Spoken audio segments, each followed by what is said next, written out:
BJP का नारा है अब की बार 400 पार।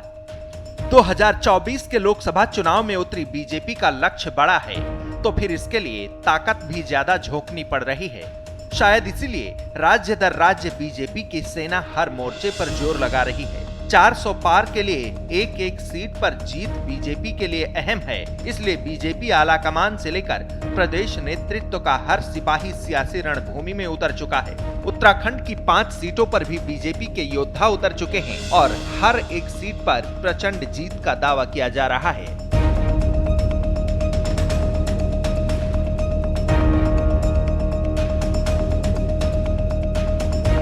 देवभूमि की 5 सीटों पर जीत पक्की करने उतरी बीजेपी के एक एक कार्यकर्ता जमीनी स्तर पर जुटे हैं, तो वहीं पार्टी के स्टार प्रचारकों की हुंकार भी सुनाई दे रही है। देहरादून से लेकर प्रदेश के अलग अलग हिस्सों में बीजेपी के कार्यकर्ता सरकार के कामकाज को लेकर लोगों को जागरूक कर रहे हैं। धामी सरकार में कैबिनेट मंत्री प्रेमचंद अग्रवाल भी यही दावा कर रहे हैं। प्रेमचंद अग्रवाल देश के दूसरे राज्यों और देवभूमि में कार्यकर्ताओं का हवाला देते हुए तीसरी बार पुख्ता जीत का दम भर रहे हैं। देश के अंदर लगातार तीसरी बार सरकार आने का सौभाग्य प्राप्त होने जा रहा है। 17-18 राज्यों में आज भी भारतीय जनता पार्टी की सरकारें हैं और आप देखिए जनता भरोसा कर रही है। एक विषय यदि मैं कहूँ आपको, नीति, नियत और नेतृत्व, वो तीनों चीजें यदि कही हैं तो सिर्फ भारतीय जनता पार्टी में। ऐसी स्थिति में जनता विश्वास कर रही है। आज जो चुनाव आ रहा है, ऐसा लग रहा है कि जनता चुनाव लड़ रही है। इतनी खुशी मिलती है हमें कि जब हम सोचते थे कि हम भी कभी राज करें, कभी हम भी शासन में आएंगे, सत्ता में आएंगे, आज वो दिन देखने को मिल रहा है। ये हमारे कार्यकर्ताओं के दम पे हम लोग आगे बढ़ रहे हैं। ये दावे हकीकत में कैसे बदलेंगे, इसके लिए बीजेपी ने उत्तराखंड में एक तरफ सदस्यता अभियान चलाया है, जिसके तहत बड़े स्तर पर दूसरे दलों के नेता लगातार बीजेपी में शामिल हो रहे हैं, तो दूसरी तरफ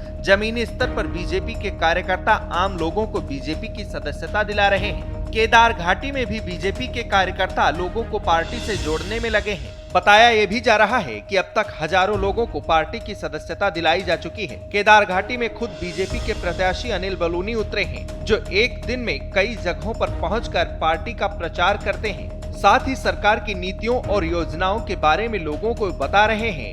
बीजेपी की डबल इंजन की सरकार ने केदार घाटी में अब तक क्या क्या किया है और आने वाले दिनों में क्या क्या होने जा रहा है, इसे लेकर अनिल बलूनी पब्लिक के बीच पहुंच रहे हैं और कार्यकर्ताओं की भी सराहना कर रहे हैं। इन सबका भाव बिल्कुल स्पष्ट है, क्योंकि इनके बड़ी संख्या में इन लोग आए। इनका मानना है कि भारतीय जनता पार्टी के साथ जुड़ के भारतीय जनता पार्टी के विचारों को नीचे तक पहुंचाना, मोदी जी के जो जन कल्याण की चीज़ें उनको नीचे तक पहुंचाने के लिए ये सब लोग भी प्रयास कर रहे हैं। हम इनके आभारी हैं और जिस प्रकार से ये सब लोग काम कर रहे हैं, वाकई आज जो देश को आवश्यकता है मोदी जी की पुनः सरकार बनने की, विकसित भारत और विकसित उत्तराखंड में, उसमें इनका भी सबका योगदान होगा और हम लोग 400 पार का जो हमारा संकल्प है वह भी पूर्ण होगा।